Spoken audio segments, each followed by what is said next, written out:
right, so we're diving into Subverted today. This book you sent our way, Subverted: How Marxist Ideology and the Left Hijacked the West by Conrad Riker, published just this year, 2020. It's intense. It really digs into how Western culture is being, well, according to Riker, being totally turned upside down. And knowing your interest in men's rights and the red pill philosophy, I think some of what Riker uncovers might resonate with you, especially when it comes to understanding those covert contracts you're looking to amend. Yeah, indeed. Riker's perspective is definitely provocative. He doesn't shy away from bold claims. Our job here is to break down his arguments, see what evidence he's using, and let you decide what to make of it all. Exactly. No one's here to tell you what to think. Right. We're just offering a deep dive into the material. Riker starts off strong, claiming that institutions we often see as neutral, universities, the media, even the government, have been heavily influenced by, as he calls it, Marxist ideology. Now, that term gets thrown around a lot, so it's worth pausing to clarify what Riker means. He's essentially arguing that core Marxist ideas, particularly the focus on class struggle and overthrowing traditional power structure, have seeped into these institutions and are being used to promote a very specific agenda. So he's saying it's not just about people having different political opinions. It's more like a systematic effort to shift the entire culture. Right. Riker argues that instead of fostering open debate and diverse viewpoints, these institutions are now pushing a particular ideology, often silencing opposing voices. He uses the example of professors like Peter Boghossian and Kathleen Plinsk being ousted from universities for expressing conservative views that clashed with the dominant campus culture. Wow, that's pretty intense. I mean, universities are supposed to be places where you can explore different ideas. Yeah. Right. Not just be told what to think. Yeah, exactly. And Riker argues this isn't limited to academia. He points to the media as well, claiming that outlets like the New York Times, once considered bastions of balanced reporting, have shifted towards framing narratives that align with a very specific and, in his view, biased agenda. He's basically saying they've stopped being objective reporters and become more like activists pushing a cause. That's his argument, yes. And it's interesting because he acknowledges this isn't always a blatant, in-your-face kind of bias. He describes it as more of a subtle shift in language, in the choice of stories they cover, and the way those stories are framed for the audience. Like a slow drip, drip, drip of a certain viewpoint that eventually shapes how people see the world. Precisely. He uses the term ideological poison to describe this effect, arguing that it's seeping into the very fabric of our society, often without us even realizing it. Okay, so that's universities and the media. What about the family? This is obviously a huge topic, especially in the red pill community. What does Riker have to say about that? Well, this is where things get particularly interesting, especially given your interest in covert contracts. Riker dedicates a whole chapter to what he calls the attack on the family. He argues that changes in family law, specifically the introduction of no-fault divorce in the 1970s, have had a devastating impact on the traditional family structure. Now, no-fault divorce is a tricky subject. On the one hand, it gave people trapped in unhappy or abusive marriages a way out. But I can see how some might argue that it also made it too easy to walk away from a commitment. Exactly. And that's a nuance Riker really digs into, while acknowledging that no-fault divorce was intended, in part, to promote gender equality and give women more autonomy. He argues that it ultimately backfired. He claims it made marriage more like a temporary contract than a lifelong commitment, leading to increased divorce rates and the destabilization of the family unit. How does he tie this back to the whole Marxist ideology thing? Well, Riker contends that undermining the traditional family structure has always been a key tactic of those seeking to dismantle the existing social order. He suggests that Marxists see the family as a source of power for the bourgeoisie, the ruling class, and by weakening the family, they believe they can weaken the entire system. It's interesting that he sees it as a deliberate strategy, rather than just a natural evolution of social values. Right, and he goes on to argue that this destabilization has had far-reaching consequences, not just for men and women, but for children as well. He suggests it's contributed to everything from rising rates of single-parent households and childhood poverty to a general sense of societal fragmentation and a decline in moral values. Okay, so this is all starting to paint a pretty bleak picture, but I know Riker also talks about the Frankfurt School and this idea of a long march through the institution. What's all that about? Right. Those are key concepts for understanding Riker's argument. The Frankfurt School was a group of intellectuals, mostly German, who developed what's known as critical theory in the early 20th century. They were trying to figure out why societies were prone to things like fascism and totalitarian regimes. They were studying how dangerous ideologies take hold. Yes, and they came up with this idea of a long march through the institutions. It wasn't about a violent revolution or anything like that. They believed that lasting change had to come from within. By gradually shifting the culture and the way people think, their strategy was to infiltrate key institutions like education, media, and the arts, and use them to spread their ideas and ultimately transform society. So Riker is saying that they were basically laying the groundwork the changes he's describing. Exactly. He argues that the Frankfurt School's ideas have been incredibly influential, especially in academia, and have helped to shape the intellectual landscape of the West. He sees them as a key driving force behind many of the cultural shifts. He's critical of the... Okay, but how do these ideas actually get put into practice? Like, what's the mechanism for actually changing people's minds? Well, this is where Riker introduces another fascinating concept, the Hegelian Dialectic. It sounds complicated, but it's actually a pretty simple idea. Break it down for us. Imagine you have a problem. Let's call it the thesis. Then someone comes along and proposes a solution. The antithesis. Through debate and discussion, a new compromise emerges, which is called the synthesis. Hegel, the philosopher who came up with this idea, believed this is how progress happens in history. So how does Riker use this idea in his argument? Well, he argues that this model of thesis, the antithesis, is being deliberately used to manipulate societal issues and steer us towards predetermined outcomes.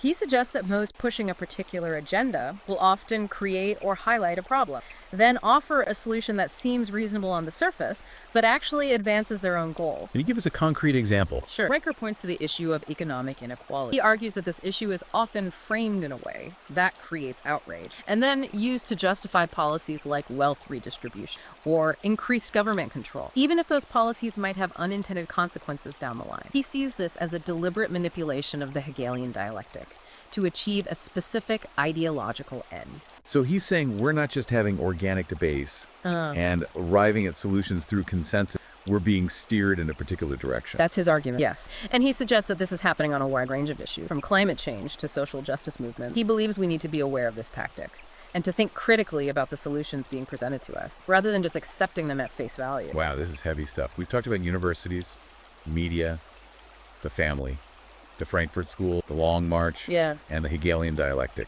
And we haven't even touched on one of your key interests, the red pill perspective, and the idea that masculinity is under attack. What does Riker have to say about that? Well, this is where Riker's analysis might resonate most strongly. With your own experiences and observation, he dedicates a significant portion of the book to examining what he calls the assault on masculinity.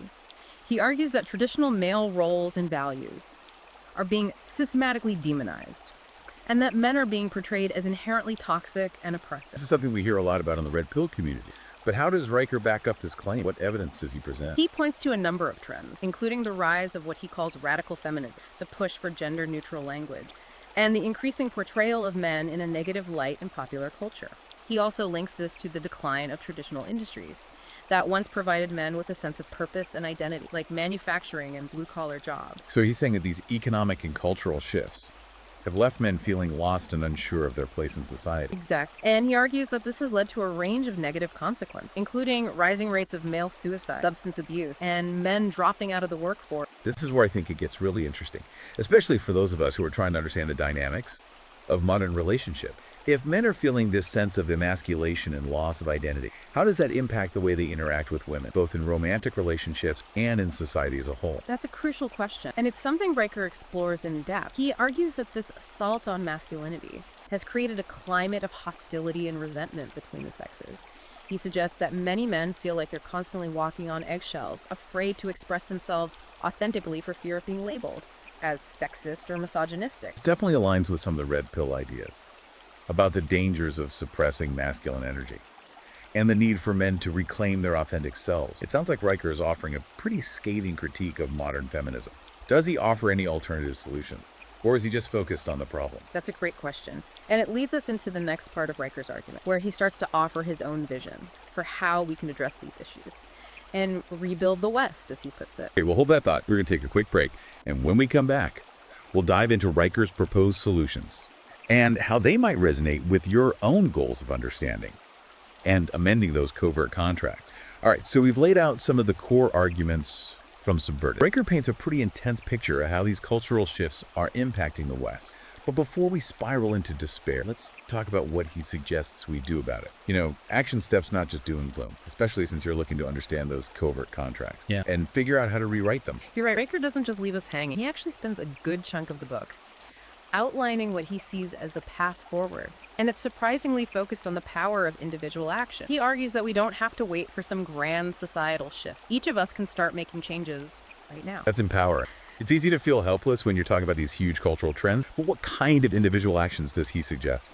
One of the key things he talks about is becoming aware of the narratives we're being fed by the institutions we've been discussing. He uses the term the subversive. It's a little dramatic, but basically means becoming more discerning about the information we consume. So questioning everything, not just taking things at face value. Exactly. He encourages us to seek out alternative media outlets that challenge the mainstream narrative, to do our own research, and to be critical thinkers. He also talks about the importance of supporting those who are pushing back against these trends, whether it's journalists, artists, or even just people in our own communities who are speaking out against the tide. That makes sense. It's about finding voices that resonate with your own values and amplifying those voices. But Riker doesn't just talk about consuming information, right? He also talks about creating it. Absolutely. He's a big believer in the power of storytelling and the need to reclaim the narrative.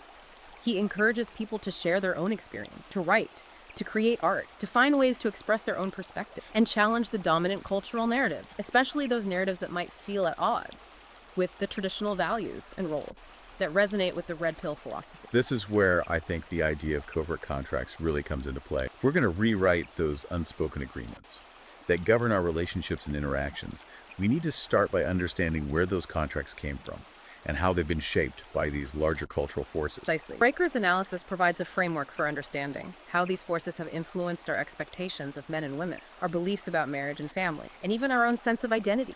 By understanding the historical and ideological context, we can start to see those covert contracts in a new light and make more conscious choices about how we want to navigate them. Okay, so we've got awareness, critical thinking, supporting alternative voices, and creating our own narrative. What about more concrete action? Like, what can we do in our daily lives to push back against these trends? Riker emphasizes the importance of building strong community. He encourages people to connect with others who share their values, to build support networks, and to work together to create spaces where traditional values are upheld. He also talks about the importance of education, both for ourselves and for our children. Especially for those of us in the red pill community who are trying to raise sons in a world that often seems hostile to masculinity. What kind of education does he advocate for? He's a big proponent of classical education, which focuses on teaching foundational knowledge, critical thinking skills, and a deep understanding of Western history and philosophy. He believes that this kind of education can help equip young people to navigate the complexities of the modern world without losing sight of their own heritage and values. It's like giving them the tools to critically analyze the messages they're bombarded with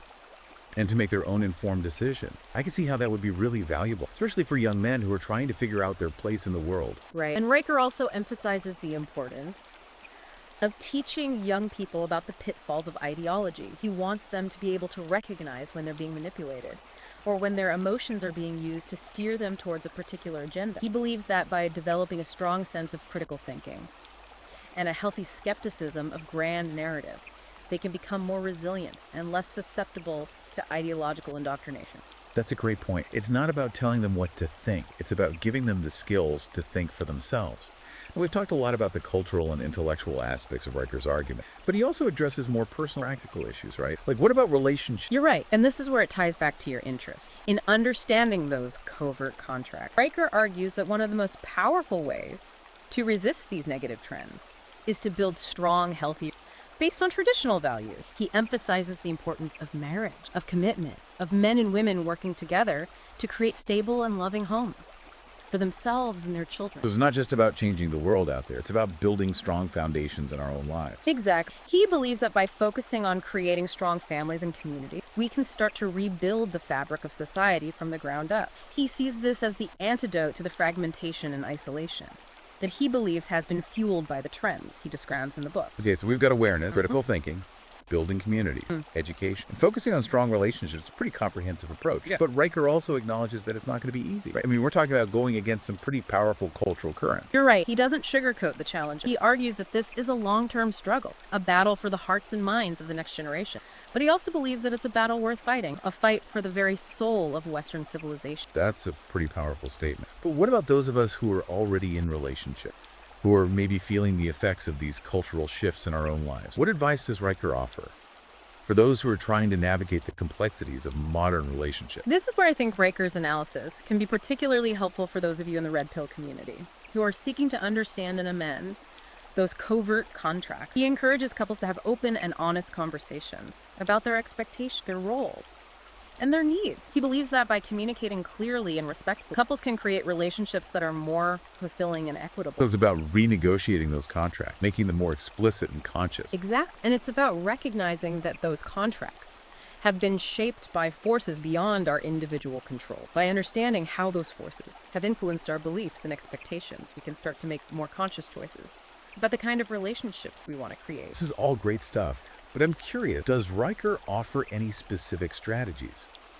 for having those difficult conversations? I mean, let's face it, talking about gender roles and expectations can be a minefield, especially in today's climate. He does touch on that. He emphasizes the importance of approaching these conversations with empathy and a willingness to listen. He encourages men and women to try to understand each other's perspective, even if they don't always agree. He also suggests that couples seek out resources and support from others who have successfully navigated these challenges, whether it's through therapy, coaching, or simply connecting with other couples who share their values. It sounds like he's advocating for a kind of conscious partnership, where both partners are actively involved in shaping the terms of the relationship. Exactly. He believes that this kind of conscious partnership is essential for building strong and lasting relationships in a world that is increasingly hostile to traditional values. Okay, so we've covered a lot of ground here. We've talked about awareness, critical thinking, building community, education, focusing on strong relationships, and even renegotiating those covert contracts in our own lives. But Riker's book isn't just about resisting negative trends, right? He also offers a vision for a positive future, a future where the West can reclaim its strength and vitality. What does that vision look like? That's a great question. And it leads us into the final chapter of Riker's book, where he lays out his vision for a renewed West. He calls for a cultural renaissance, a rediscovery of the values and principles that he believes have made the West great. What kind of values he's talking about? He emphasizes things like individual liberty, limited government, free market, and a strong emphasis on personal responsibility. He also talks about the importance of faith, family, and community as the bedrock of a healthy society. These are definitely themes that resonate with the red pill philosophy. It's about reclaiming those traditional values and building a society where men and women can thrive in their respective roles. Exactly. And Riker believes that by returning to these foundational principles, the West can overcome the challenges it's facing and create a future that is both prosperous and fulfilling. So it's not just about tearing down the old, it's about building something new and better in its place. Right. He's not advocating for a return to some idealized past. He's calling for a revitalization, a renewal that takes the best of what the West has to offer and uses it to build a brighter future. Okay, this is all very inspiring. But how do we actually get from where we are now to this vision of a renewed West? What are the practical steps we can take to make this happen? Riker offers a number of concrete suggestions. He talks about the need to reform our education system, to promote policies that support strong family, and to create a culture that values hard work, self-reliance, and personal responsibility. These are pretty big picture goals. How does he suggest we actually achieve them? He believes that it starts with changing the way we think. He encourages us to challenge the dominant narrative, to reject the victim mentality that he sees as pervasive in model culture, and to embrace a more positive and proactive approach to life.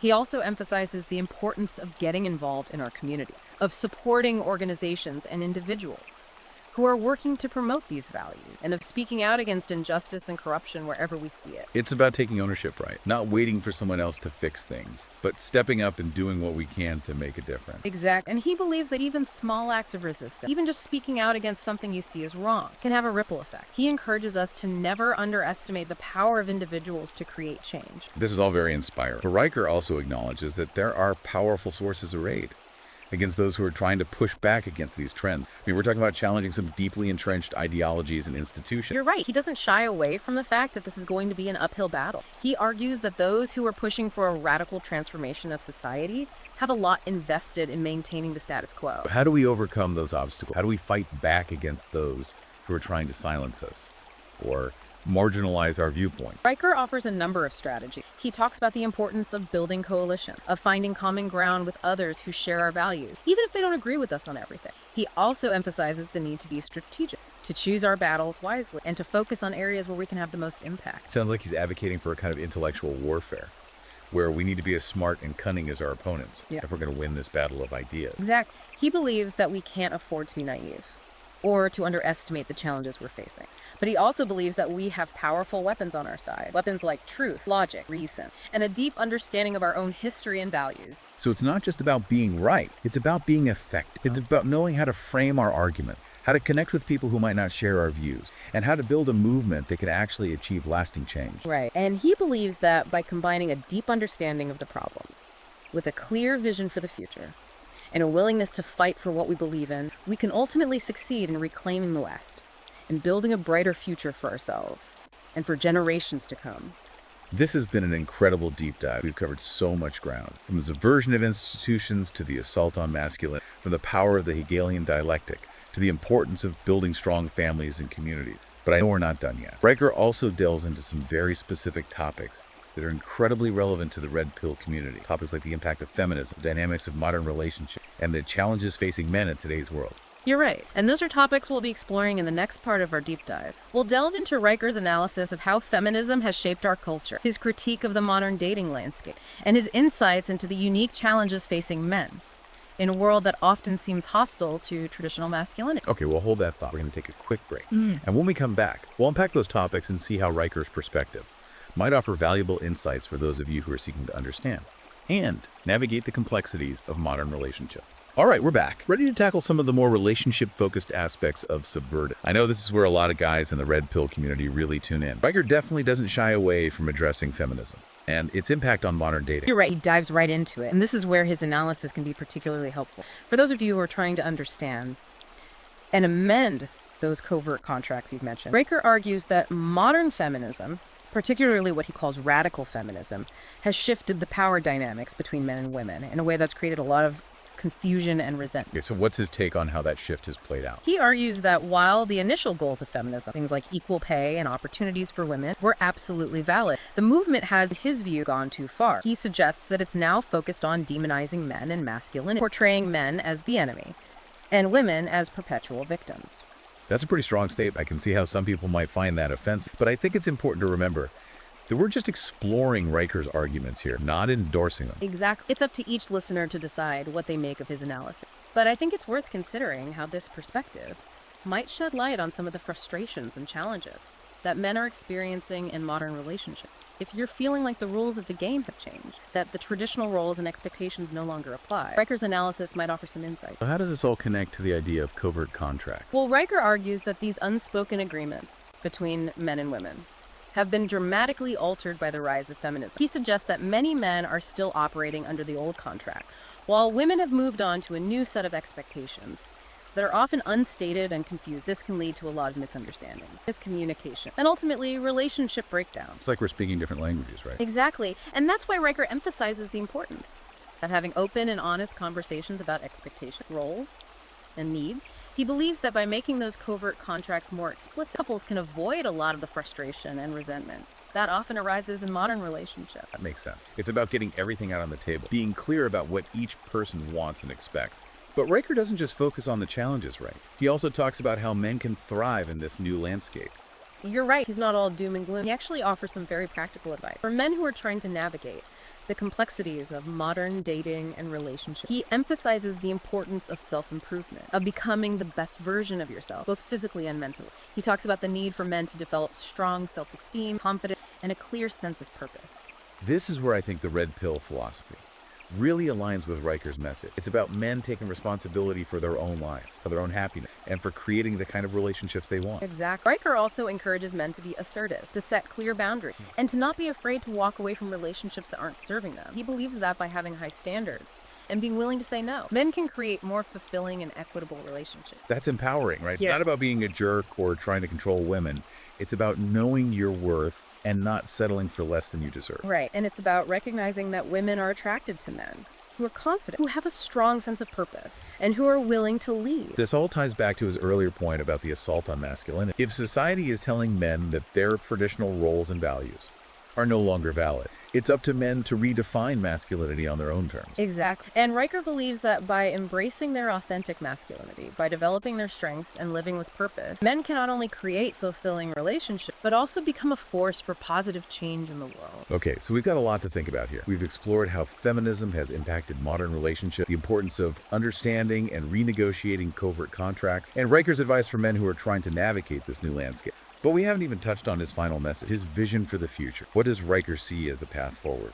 Well, Riker believes that despite the challenges we've discussed, there's reason for hope. He envisions a future where men and women can come together to create a more harmonious and equitable society. A society where both sexes can embrace their unique strengths and contribute to the common good. So it's not about men versus women. It's about finding a way to work together. Exactly. He believes that by recognizing the inherent value of both masculinity and femininity. By respecting each other's differences and working together towards shared goals, we can create a society that is stronger, more resilient, and more fulfilling for everyone. That's a powerful message, and I think it's something we all need to hear, especially in a time when there's so much division and animosity between the sexes. You're right. Riker's book is a call for understanding, for dialogue, and for a renewed commitment to building a better future together. Well, this has been an incredible deep dive into Subverted, how Marxist ideology and the left hijacked the West. We've covered a lot of ground, from the subversion of institutions to the impact of feminism on modern relationships. Riker's analysis is certainly thought-provoking, and I'm sure it sparked a lot of questions and ideas for you. If you're interested in exploring his arguments further, I encourage you to check out Subverted on Amazon Kindle and Google Play Books. Remember, knowledge is power. By understanding the forces that have shaped our world, we can start to make more conscious choices about how we want to live our lives, how we want to relate to each other, and what kind of future we want to create. That's a great note to end on. Thanks for joining us on this deep dive. Until next time, keep thinking critically, keep questioning the narrative, and keep fighting for the future you believe in.